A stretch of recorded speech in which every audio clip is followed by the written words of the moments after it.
ಎಲ್ಲರಿಗೂ ನಮಸ್ಕಾರ. Life to learn ಚಾನಲ್ಗೆ ಸ್ವಾಗತ. ವೈಶಾಖ ಮಾಸದ ಶುಕ್ಲ ಪಕ್ಷದ ತದಿಗೆ ಅಥವಾ ತೃತೀಯ ತಿಥಿಯನ್ನು ಅಕ್ಷಯ ತೃತೀಯ ಅಂತ ಕರೆಯಲಾಗುತ್ತೆ. ಇದರ ಹೆಸರೇ ಹೇಳುವ ಹಾಗೆ ಅಕ್ಷಯ ತೃತೀಯ ಅಂದರೆ ಕ್ಷಯವಾಗದಂತಹ ಮೂರನೇ ದಿವಸ. ಸಂಸ್ಕೃತದಲ್ಲಿ ಅಕ್ಷಯ ಅಂದರೆ ಎಂದಿಗೂ ಕಡಿಮೆಯಾಗದ ಅಥವಾ ಶಾಶ್ವತವಾದದ್ದು ಅನ್ನುವಂತಹ ಅರ್ಥ. ತೃತೀಯ ಅಂದರೆ ಮೂರನೆಯದು. ಈ ದಿನ ವೈಶಾಖ ಮಾಸದ ಶುಕ್ಲ ಪಕ್ಷದ ಮೂರನೇ ದಿವಸ, ಹಾಗಾಗಿ ಇದನ್ನು ಅಕ್ಷಯ ತೃತೀಯ ಅಂತ ಕರೀತಾರೆ.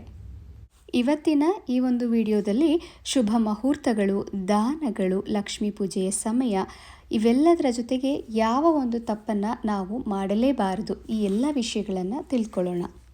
ಮೊದಲಿಗೆ ಪೂಜಾ ಸಮಯ. ಈ ದಿವಸ ಪೂರ್ತಿಯಾಗಿ ರಾಹುಕಾಲವನ್ನು ಹೊರತುಪಡಿಸಿ ಮಿಕ್ಕೆಲ್ಲ ಸಮಯವೂ ಶುಭ ಸಮಯ ಅಂತಲೇ ಹೇಳಲಾಗುತ್ತೆ.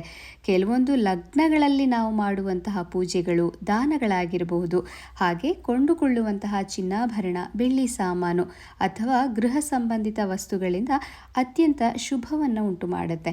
ಹಾಗಾಗಿ ಇವತ್ತಿನ ದಿವಸ ಕೆಲವೊಂದು ಶುಭ ಲಗ್ನಗಳನ್ನು ನೋಡಲಾಗುತ್ತೆ. ಈ ದಿನ ಸೂರ್ಯ ಮೇಷರಾಶಿಯಲ್ಲಿ ಸಂಚಾರವನ್ನು ಮಾಡ್ತಾ ಇರ್ತಾನೆ. ಆದ್ದರಿಂದ ಅಂತಹ ಸಮಯದಲ್ಲಿ ನಾವು ದಾನವನ್ನು ಮಾಡಿ ಭಗವಂತನನ್ನು ಲಕ್ಷ್ಮೀ ಸಹಿತನಾಗಿ ಆರಾಧಿಸೋದ್ರಿಂದ ಅತ್ಯಂತ ವಿಶೇಷವಾದಂತಹ ಫಲಗಳನ್ನು ತಂದುಕೊಡುತ್ತೆ. ಹಾಗೂ ನಾವು ಕೈಗೊಳ್ಳುವಂತಹ ಸಕಲ ಕಾರ್ಯಗಳಲ್ಲಿ ಸಂಪೂರ್ಣ ಶುಭ ಫಲಗಳು ಪ್ರಾಪ್ತಿಯಾಗುತ್ತೆ. ಏಪ್ರಿಲ್ 29ನೇ ತಾರೀಕು ಸಾಯಂಕಾಲ 5:31 ಏಪ್ರಿಲ್ 30ನೇ ತಾರೀಕಿನ ಬುಧವಾರ ಮಧ್ಯಾಹ್ನ 2:12 ಸಹ ತೃತೀಯ ತಿಥಿ ಇರುತ್ತೆ. ಅಕ್ಷಯ ತೃತೀಯ ದಿವಸ ರೋಹಿಣಿ ನಕ್ಷತ್ರ, ಶ್ರೀಕೃಷ್ಣ ಜನ್ಮ ನಕ್ಷತ್ರವೂ ಹೌದು. ಈ ನಕ್ಷತ್ರದಲ್ಲಿ ಶೋಭನ ಯೋಗದಿಂದ ಕೂಡಿದ್ದು ಎಲ್ಲ ಕಾರ್ಯಗಳಲ್ಲಿಯೂ ಅತ್ಯಂತ ಶುಭವನ್ನು ಉಂಟು ಮಾಡುತ್ತೆ. ಅಷ್ಟೇ ಅಲ್ಲದೆ ಸರ್ವಾರ್ಥ ಸಿದ್ಧಿಯೋಗ ಮತ್ತು ಅಮೃತ ಯೋಗವೂ ಸಹ ಪ್ರಾಪ್ತಿಯಾಗಿರುತ್ತೆ. ಹೀಗೆ 3 ಯೋಗಗಳಿಂದ ಕೂಡಿರುವಂತಹ ಈ ಶುಭ ದಿನದಂದು ಯಾವುದೇ ಶುಭ ಕಾರ್ಯಗಳನ್ನು ಬೇಕಾದರೂ ನಾವು ಮಾಡಬಹುದು. ಯುಗಾದಿ, ವಿಜಯದಶಮಿಯಲ್ಲಿ ಹೇಳುವ ಹಾಗೆ ಈ ಅಕ್ಷಯ ತೃತೀಯ ದಿವಸವೂ ಸಹ ಅತ್ಯಂತ ಶುಭ ಮುಹೂರ್ತದಿಂದ ಕೂಡಿರುತ್ತೆ. ಈ ದಿನಗಳನ್ನು 3 ಮುತ್ತುಗಳಿಗೆ ಸಹ ಹೋಲಿಕೆಯನ್ನು ಮಾಡಲಾಗುತ್ತೆ. ಇಂತಹ ಶುಭಯೋಗವಿರುವಂತಹ ಶುಭ ದಿವಸದಂದು ಲಕ್ಷ್ಮೀ ಪೂಜೆಯನ್ನು ಮಾಡೋದ್ರಿಂದ ಎಂದಿಗೂ ಧನ ಧಾನ್ಯದ ಕೊರತೆ ಉಂಟಾಗೋದಿಲ್ಲ. ಮನೆಯಲ್ಲಿ ಆಹಾರ ಪದಾರ್ಥಗಳು ಸದಾಕಾಲ ತುಂಬಿರುತ್ತೆ. ಹಣದ ಸಮಸ್ಯೆ ಬರೋದಿಲ್ಲ. ಬಂದರೂ ಸಹ ಯಾವುದೋ ಒಂದು ರೀತಿಯಲ್ಲಿ ಅದನ್ನು ಬಗೆಹರಿಸಿಕೊಳ್ಳುವಂತೆ ದೇವರು ನಮಗೆ ಸದಾ ರಕ್ಷಣೆಯನ್ನು ಉಂಟು ಮಾಡ್ತಾನೆ. ಲಕ್ಷ್ಮೀ ಪೂಜೆಯನ್ನು ಬ್ರಾಹ್ಮಿ ಮುಹೂರ್ತದಲ್ಲಿ ಮಾಡೋದು ಅತ್ಯಂತ ಶ್ರೇಷ್ಠ.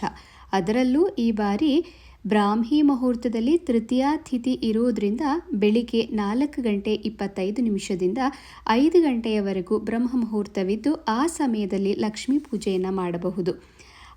ಆಗಲಿಲ್ಲ ಅನ್ನೋಂಥವ್ರು 5:55 7:30 ಸಹ ಅತ್ಯಂತ ಶುಭ ಮುಹೂರ್ತವಿರುತ್ತೆ.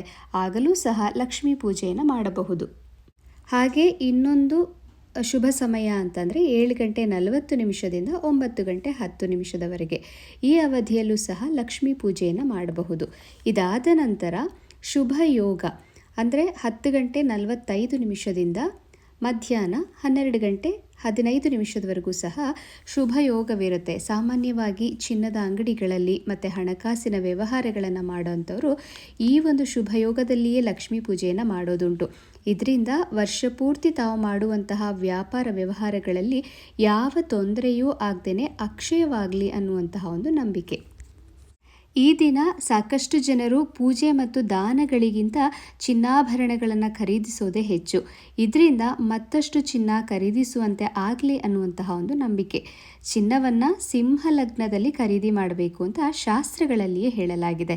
ಕಾರಣ, ಸಿಂಹ ಲಗ್ನಕ್ಕೆ ಅಧಿಪತಿ ರವಿ. ಇಂದು ರವಿಗ್ರಹಕ್ಕೆ ತುಂಬಾ ಶಕ್ತಿ ಇರುತ್ತೆ. ಆದ್ದರಿಂದ ಇವತ್ತಿನ ದಿವಸ ಸಿಂಹ ಲಗ್ನದಲ್ಲಿ ಚಿನ್ನವನ್ನು ಖರೀದಿ ಮಾಡೋದ್ರಿಂದ ಸದಾ ಕಾಲ ಅದು ನಮ್ಮಲ್ಲಿಯೇ ನೆಲೆಸಿರುತ್ತೆ ಅನ್ನುವಂತಹ ನಂಬಿಕೆ. ಈ ರೀತಿಯಾಗಿ ಚಿನ್ನವನ್ನು ಖರೀದಿ ಮಾಡಬೇಕು ಅಂದರೆ ಮಧ್ಯಾಹ್ನ 1:30 ಸಾಯಂಕಾಲ 4 ಗಂಟೆಯವರೆಗೂ ಸಹ ಶುಭ ಸಮಯವಿರುತ್ತೆ. ಅಂತಹ ಸಮಯದಲ್ಲಿ ಚಿನ್ನವನ್ನು ಖರೀದಿ ಮಾಡ್ಬೋದು.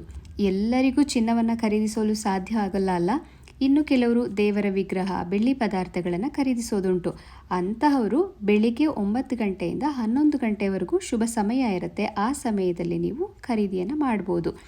ಇನ್ನು ಇದೇ ಸಮಯದಲ್ಲಿ ವಿಶೇಷವಾಗಿ ಮಕ್ಕಳಿಗೆ ವಿದ್ಯಾಭ್ಯಾಸಕ್ಕೆ ಸಂಬಂಧಿಸಿದಂತಹ ಪುಸ್ತಕಗಳನ್ನು ಕೊಂಡುಕೊಳ್ಳುವುದು ಮತ್ತು ಲಕ್ಷ್ಮೀ ಪೂಜೆಯ ಸಮಯದಲ್ಲಿ ದೇವರ ಮುಂದೆ ಅವೆಲ್ಲವನ್ನು ಇಟ್ಟು ಪೂಜೆಯನ್ನು ಮಾಡಿ ಅವತ್ತಿನಿಂದಲೇ ಅಭ್ಯಾಸವನ್ನು ಪ್ರಾರಂಭಿಸೋದ್ರಿಂದ ಮಕ್ಕಳಿಗೆ ವಿದ್ಯಾಭ್ಯಾಸದಲ್ಲಿ ಬಹಳ ಅಭಿವೃದ್ಧಿಯನ್ನು ತಂದುಕೊಡುತ್ತೆ. ಇವತ್ತಿನ ಕಾಲದಲ್ಲಿ ಅಕ್ಷಯ ತೃತೀಯ ಅಂದರೆ ಕೇವಲ ಚಿನ್ನಾಭರಣಗಳನ್ನು ಕೊಂಡುಕೊಳ್ಳೋದು ಅನ್ನೋದೇ ಆಗಿಬಿಟ್ಟಿದೆ. ಆದರೆ ಈ ಅಕ್ಷಯ ತೃತೀಯದ ಆಚರಣೆ ಇವತ್ತಿನ ದಿವಸದಲ್ಲ, ಸಹಸ್ರಾರು ವರ್ಷಗಳಿಂದಲೂ ಸಹ ಆಚರಣೆಯನ್ನು ಮಾಡಿಕೊಂಡು ಬಂದಿರುವಂಥದ್ದು. ಈ ಅಕ್ಷಯ ತೃತೀಯ ದಿವಸವೇ ತ್ರೇತಾಯುಗ ಪ್ರಾರಂಭವಾಗಿದ್ದು, ಆದ್ದರಿಂದ ಈ ದಿವಸವನ್ನು ತ್ರೇತಯುಗಾದಿ ಅಂತಲೂ ಕರೀತಾರೆ. ಮಹಾಭಾರತದಲ್ಲಿ ಸೂರ್ಯದೇವನು ಧರ್ಮರಾಯನಿಗೆ ಹಾಗೂ ದ್ರೌಪದಿಗೆ ಕೃಷ್ಣ ಅಕ್ಷಯ ಪಾತ್ರೆಯನ್ನು ವರದಾನವನ್ನಾಗಿ ಕೊಟ್ಟಂತಹ ದಿವಸ. ಮಹಾವಿಷ್ಣುವಿನ ದಶಾವತಾರದಲ್ಲಿ ಇರುವಂತಹ ಪ್ರಮುಖ ಅವತಾರವಾದಂತಹ ಪರಶುರಾಮ ಅವತಾರವೂ ಸಹ ಅವತರಿಸಿದ್ದು ಅಕ್ಷಯ ತೃತೀಯದಂದೇ. ಹಾಗೆ ಕೃಷ್ಣ ಕುಚೇಲನಿಗೆ ಸಂಪತ್ತನ್ನು ಕರುಣಿಸಿದಂತಹ ದಿವಸ. ಇವತ್ತಿನ ದಿವಸ ಮಹಾಭಾರತದ ವಿಷಯಗಳನ್ನು ಇಷ್ಟೊಂದು ಕುಲಂಕುಷವಾಗಿ ವಿವರವಾಗಿ ತಿಳಿಯೋದಕ್ಕೆ ಮುಖ್ಯ ಕಾರಣ ಅಂದರೆ ವ್ಯಾಸರು. ಈ ಅಕ್ಷಯ ತೃತೀಯದಂದೇ ವ್ಯಾಸರು ಗಣೇಶನಿಂದ ಮಹಾಭಾರತವನ್ನು ಲಿಖಿತ ರೂಪದಲ್ಲಿ ಎಲ್ಲ ಜನಸಾಮಾನ್ಯರಿಗೂ ಸಿಗುವಂತೆ ಮಾಡಲು ನಿರ್ಧರಿಸಿ ಗಣೇಶನು ಮಹಾಭಾರತವನ್ನು ಬರೆಯಲು ಪ್ರಾರಂಭಿಸಿದಂತಹ ಒಂದು ಪುಣ್ಯ ದಿನವೇ ಈ ಅಕ್ಷಯ ತೃತೀಯ. ಅಷ್ಟೇ ಅಲ್ಲದೆ ಭಗೀರಥ ಪ್ರಯತ್ನದಿಂದ ಗಂಗೆಯು ಧರೆಗಿಳಿದು ಬಂದಂತಹ ದಿವಸವೂ ಸಹ ಅಕ್ಷಯ ತೃತೀಯ. ಪರಮ ಪೂಜ್ಯರಾದಂತಹ ಶಂಕರಾಚಾರ್ಯರು ಮಹಾಲಕ್ಷ್ಮಿಯ ಕುರಿತಾದಂತಹ ಕನಕಾಧಾರ ಸ್ತೋತ್ರವನ್ನು ಸಂಯೋಜಿಸಿದ್ದು ಸಹ ಇದೇ ದಿವಸ. ಇನ್ನು ಮಹಾಲಕ್ಷ್ಮಿಯನ್ನು ಆರಾಧಿಸಿ ಕುಬೇರನು ಅಷ್ಟೈಶ್ವರ್ಯವನ್ನು ಗಳಿಸಿದ್ದು ಸಹ ಇದೇ ಅಕ್ಷಯ ತೃತೀಯದಂದು. ಇಷ್ಟೆಲ್ಲ ಮಹತ್ವವನ್ನು ಹೊಂದಿರುವಂತಹ ಅಕ್ಷಯ ತೃತೀಯ ದಿವಸ ಲಕ್ಷ್ಮೀನಾರಾಯಣರನ್ನು ಒಟ್ಟಾರೆಯಾಗಿ ಪೂಜಿಸಬೇಕು. ಕೃಷ್ಣನ ವಿಗ್ರಹವಿದ್ದರೆ ಕೃಷ್ಣನಿಗೆ ತುಳಸಿ ಅರ್ಚನೆಯನ್ನು ಮಾಡಿ ಗಂಧವನ್ನು ಸಮರ್ಪಿಸಬೇಕು. ಇವತ್ತಿನ ದಿವಸ ಒಬ್ಬೊಬ್ಬರು ಒಂದೊಂದು ರೀತಿಯಾದಂತಹ ಪೂಜೆಗಳನ್ನು ಮಾಡ್ತಾರೆ. ಕೆಲವರ ಮನೆಯಲ್ಲಿ ಕುಬೇರ ಲಕ್ಷ್ಮಿಯನ್ನು ಪೂಜೆಯನ್ನು ಮಾಡಿದ್ರೆ, ಕೆಲವರ ಮನೆಯಲ್ಲಿ ಲಕ್ಷ್ಮೀ ನಾರಾಯಣನನ್ನು ಪೂಜೆ ಮಾಡ್ತಾರೆ, ಕೃಷ್ಣನನ್ನು ಪೂಜೆ ಮಾಡ್ತಾರೆ. ಹೀಗೆ ಅವರವರ ಪದ್ಧತಿಗೆ ಅನುಸಾರವಾಗಿ ಪೂಜೆಗಳನ್ನು ಮಾಡೋದುಂಟು. ಬ್ರಾಹ್ಮಿ ಮುಹೂರ್ತದಲ್ಲಿ ಮಾಡುವಂತಹ ಲಕ್ಷ್ಮೀ ಪೂಜೆ ಹಾಗೂ ಕುಬೇರ ಲಕ್ಷ್ಮೀ ಪೂಜೆ ಅತ್ಯಂತ ಶುಭವನ್ನು ಉಂಟು ಮಾಡುತ್ತೆ. ಈ ದಿವಸ ಲಕ್ಷ್ಮೀ ಗಾಯತ್ರಿ ಮಂತ್ರವನ್ನು 21 ಬಾರಿ ಜಪಿಸೋದು ಮತ್ತು ಕುಬೇರ ಲಕ್ಷ್ಮೀ ಶ್ಲೋಕ, ಕನಕಾಧಾರ ಶ್ಲೋಕಗಳನ್ನು, ಲಕ್ಷ್ಮೀ ಸಹಸ್ರನಾಮ ಹಾಗೆ ಮಹಾಲಕ್ಷ್ಮಿಗೆ ಕುಂಕುಮಾರ್ಚನೆಯನ್ನು ಮಾಡೋದು ಸಹ ಅತ್ಯಂತ ಶುಭವನ್ನು ಉಂಟು ಮಾಡುತ್ತೆ. ಅಕ್ಷಯ ತೃತೀಯ ದಿವಸ ತಪ್ಪದೇ ಮಾಡಬೇಕಾದಂತಹ ಮುಖ್ಯವಾದ ಪೂಜೆ ಅಂದರೆ ಗೋಪೂಜೆ. ಗೋಪೂಜೆಯನ್ನು ಮಾಡಿ ಗೋವಿಗೆ ಬಾಳೆಹಣ್ಣು, ತೆಂಗಿನಕಾಯಿ, ಬೆಲ್ಲವನ್ನು ನಾವು ಕೊಡೋದ್ರಿಂದ ಸಕಲ ಸೌಭಾಗ್ಯಗಳು ಪ್ರಾಪ್ತಿಯಾಗುತ್ತೆ. ದೇವರಿಗೆ ವಿವಿಧ ರೀತಿಯಾದಂತಹ ಸಿಹಿ ತಿಂಡಿಯನ್ನು ನೈವೇದ್ಯ ಮಾಡ್ಬೋದು, ಹಣ್ಣುಗಳನ್ನು ನೈವೇದ್ಯ ಮಾಡ್ಬೋದು, ಗೋಧಿ ಪಾಯಸ, ಉಸಲಿ. ಮುಖ್ಯವಾಗಿ ಇವತ್ತಿನ ದಿವಸ ಕೃಷ್ಣನಿಗೆ ಅವಲಕ್ಕಿಯಿಂದ ಮಾಡಿದಂತಹ ಪಂಚಕಜ್ಜಾಯ ಅಥವಾ ಸಿಹಿ ಅವಲಕ್ಕಿಯನ್ನು ನೈವೇದ್ಯ ಮಾಡಬೇಕು. ಅಕ್ಷಯ ತೃತೀಯ ಅಂದರೆ ಬರೀ ಚಿನ್ನವನ್ನು ಖರೀದಿಸೋದಲ್ಲ. ಇವತ್ತಿನ ದಿವಸ 1 ಲಕ್ಷ ದುಡ್ಡನ್ನು ತೊಗೊಂಡು ಹೋದರೆ ನಾವು 1 ಲಕ್ಷ ರೂಪಾಯಿಗೆ 10 ಗ್ರಾಮ್ ಚಿನ್ನ ಬರೋದಿಲ್ಲ. ಅಂಥದ್ರಲ್ಲಿ ಈ ಅಕ್ಷಯ ತೃತೀಯದಲ್ಲಿ ಎಲ್ಲರೂ ಸಹ ಚಿನ್ನವನ್ನೇ ಖರೀದಿಸಬೇಕು ಅಂದರೆ ಆಗೋದೇ ಇಲ್ಲ. ಅದಕ್ಕೂ ಮೀರಿದಂತಹ ಸಾಕಷ್ಟು ವಸ್ತುಗಳಿದೆ. ಅದರಲ್ಲಿ ಮುಖ್ಯವಾದುದಂದರೆ ಶಂಖ ಮತ್ತು ಕವಡೆ. ಇದನ್ನು ತಂದು ದೇವರ ಗೂಡಲ್ಲಿ ಇಡೋದ್ರಿಂದ ಲಕ್ಷ್ಮೀನಾರಾಯಣರ ಆಶೀರ್ವಾದ ಆ ಕುಟುಂಬಕ್ಕೆ ಸದಾ ಕಾಲ ಇರುತ್ತೆ. ಬೆಳ್ಳಿ ನಾಣ್ಯ ಶುಕ್ರನಿಗೆ ಸಂಬಂಧಿಸಿದ್ದು. ಹಾಗಾಗಿ ಇವತ್ತಿನ ದಿವಸ ಚಿಕ್ಕದಾಗಿರುವಂತಹ ಒಂದು ಲಕ್ಷ್ಮಿ ಬೆಳ್ಳಿ ಕಾಸನ್ನು ತಂದು ದೇವರ ಮುಂದೆ ಇಟ್ಟು ಪೂಜೆಯನ್ನು ಮಾಡೋದ್ರಿಂದ ಶುಕ್ರನಿಂದ ಸಾಕಷ್ಟು ರೀತಿಯಾದಂತಹ ಶುಭ ಫಲಗಳು ಉಂಟಾಗುತ್ತೆ. ತಾಮ್ರ ಅಥವಾ ಹಿತ್ತಾಳೆಯ ಪೂಜಾ ಪಾತ್ರೆಗಳು, ಇದನ್ನು ಅಕ್ಷಯ ಪಾತ್ರೆಯ ಸಂಕೇತ ಅಂತಲೇ ಹೇಳಲಾಗುತ್ತೆ. ಅಷ್ಟೇ ಅಲ್ಲದೆ ಹೆಸರುಕಾಳು ಬುಧ ಗ್ರಹಕ್ಕೆ ಪ್ರೀತಿಯಾದದ್ದು. ಇನ್ನು ಮಂಗಳ ದ್ರವ್ಯಗಳು ಅಂದರೆ ಅರಿಶಿಣದ ಕೊಂಬು, ಕುಂಕುಮ, ಪಚ್ಚಕರ್ಪೂರ, ಗಂಧ, ತುಳಸಿ ಮಾಲೆ ಇವೆಲ್ಲವನ್ನು ತಂದು ದೇವರ ಮುಂದೆ ಇಟ್ಟು ಪೂಜೆಯನ್ನು ಮಾಡಬೇಕು.